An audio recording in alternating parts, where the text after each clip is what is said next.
You're back with another one. Of course, when I start recording, as soon as it. Okay. Back with another one. This time we got top 10 skilled masters destroy cocky punks in anime. Make sure y'all like the video, comment, subscribe. This is by Watch Mojo. And let's get right into it. Let's get right into it. I'm not gonna lie, I'm real Top happy. 10 times skilled Real masters happy. destroyed cocky punk. Because I just finished editing this video I've been working on for about a week. Let's see if it gets claimed or blocked or not. I don't care if it gets claimed. But blocked. That's the problem. I don't want it to get blocked. I want it to actually come out. For this list, we're going to be looking at the times where old masters schooled the new generation by beating their asses into the ground.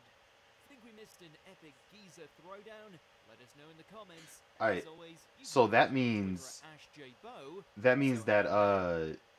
Slimy Schlatt's gonna be in this. Ooh, I forgot about this fight.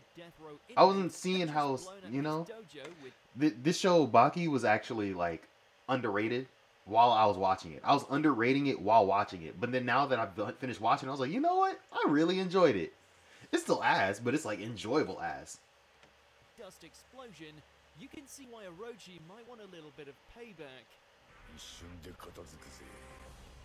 A swift and brutal act of revenge on the part of the martial arts master. Not even Doyle's altered body was enough to save him from getting himself thrashed via a barrage of precise karate strikes.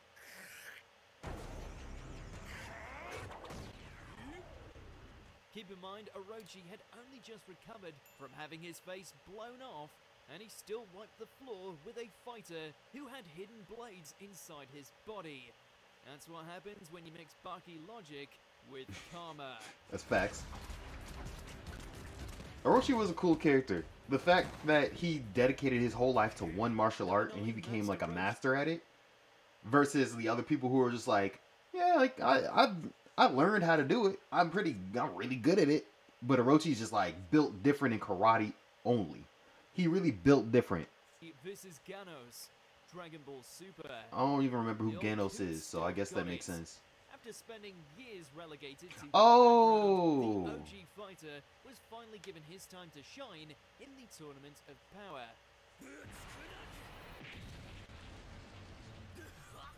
While still nowhere at the level of his students, Roshi was able to prove that he still knew how to hold his own.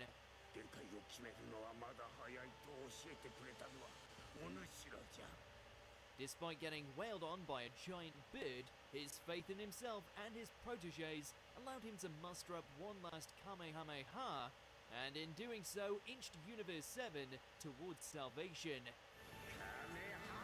Yes, because nobody else could have taken out this guy whose name I forgot.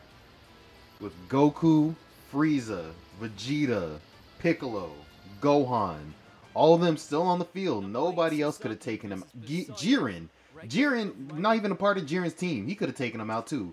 Roshi really didn't need to be there. I'm be honest. You could have put Tien in there. And was Tien in there?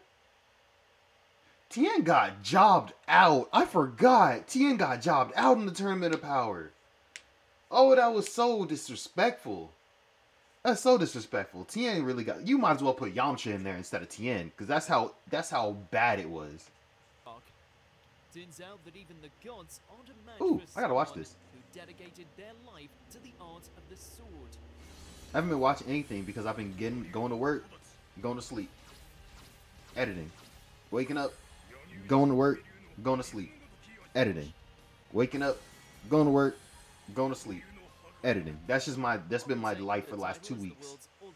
Barely had any time. Samurai was still able to hold his own against that of a merciless deity, with his decades of practice allowing him to predict and overcome Poseidon's strikes.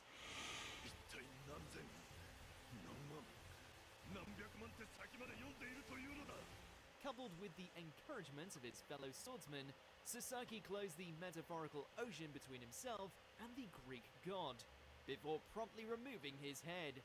Score 1 for humanity.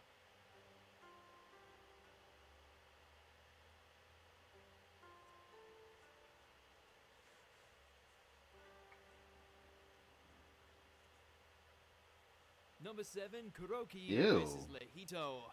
Kengan Ashura. Even with talent, sometimes there's just no besting experience. As the Kengan tournament continues, Lehito and his Razor's Edge takes on the likes of Kuroki and his Devil Lance, where it becomes quickly apparent that the former is totally outmatched.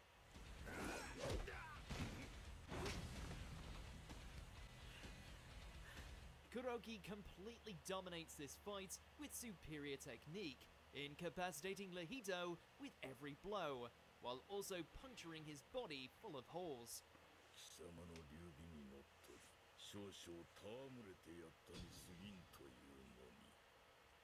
Given how this bearded beast is on the same level as the Fang of Metsuro, we'd say Lehito got off lightly. Yep, that's KOs. Number 6, Yamamoto versus Wonder Vice. Wonder Bleach. Vice. Oh, The wow. I Commander forgot Wonder may be Vice was a getting on in person. years, but he's still the strongest Shinigami the Gotei 13 has to offer.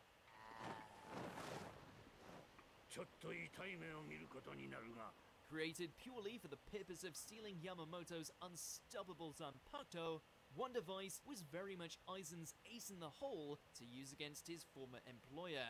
If Kakashi I don't even remember that fight. That arc was so long, it felt like.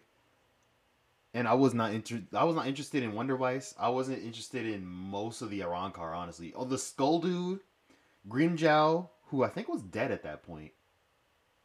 Ukiora, who I also think was dead at that point. Or he didn't go with them. I think he was dealing with Ichigo at the time. The dude who died to Kenpachi.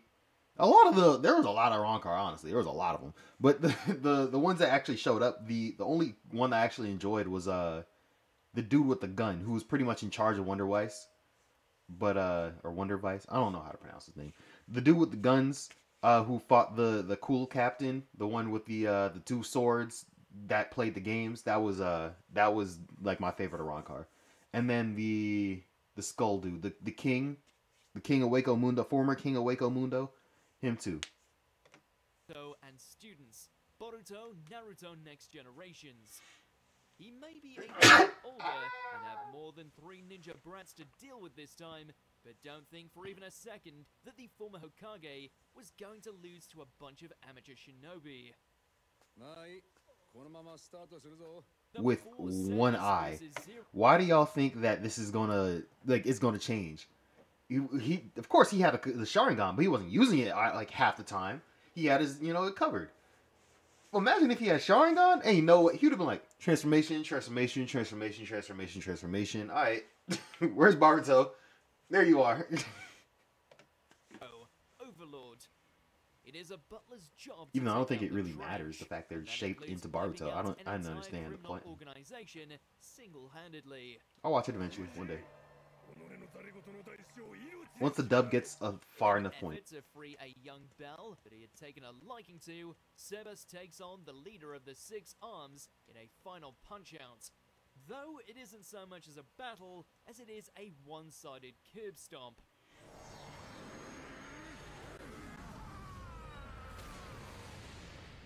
Even after Zero channels the entire animal kingdom into a single punch, Sebas is able to end it all with a swift heel to the head. Entire animal kingdom? And effective.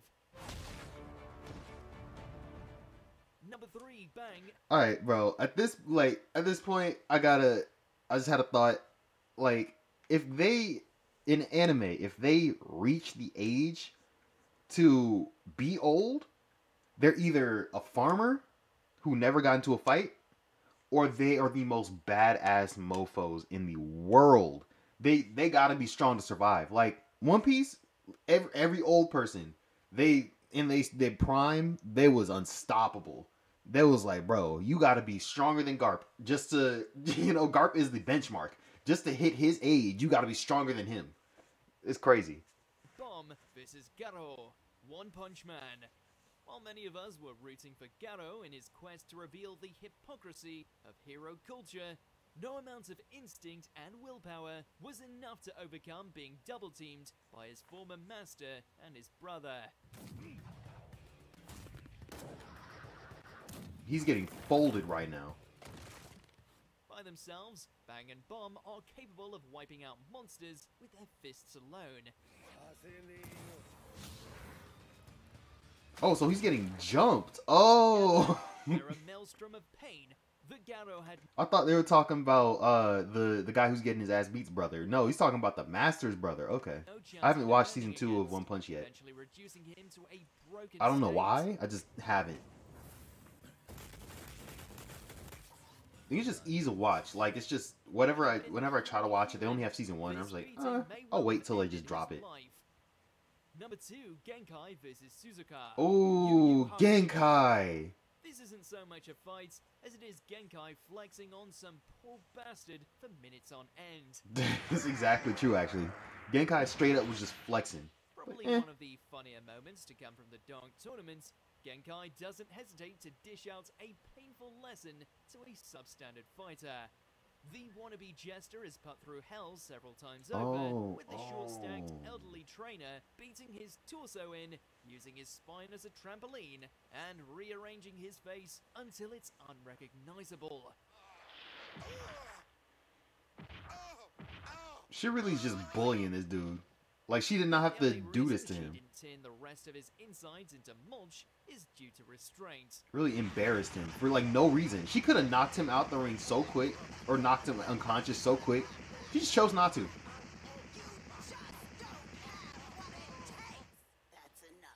Before we continue, be sure to subscribe to our channel. Was it just me, or did anyone else, like, predict that it was, anyone else predict that it was Genkai in the tournament when they were just like, oh, who's this young lady? Blah, blah. They kept pushing like the fact that she's so young and beautiful and whatever. And I was like, watch, it's Genkai. Just watch. Just watch. It's gonna be Genkai. At some point I started to doubt myself because I was like, they're really pulling on this young, beautiful thing. Like, is it Genkai's daughter or something?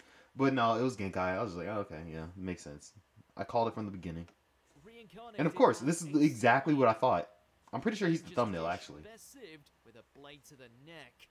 Following the Otherworlders' rampage through Tempest, Rimuru and his crew saddled up to get some much-needed payback. Without the anti-magic field to weaken them, the elderly ogre was finally able to settle the score with the arrogant little schmuck that had bested him previously.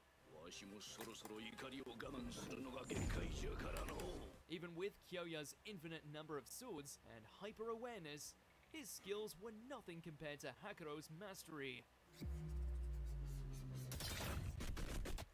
He really did just shit on this dude. Nothing more satisfying than seeing an A-grade jerk lose his head in such a sublime manner.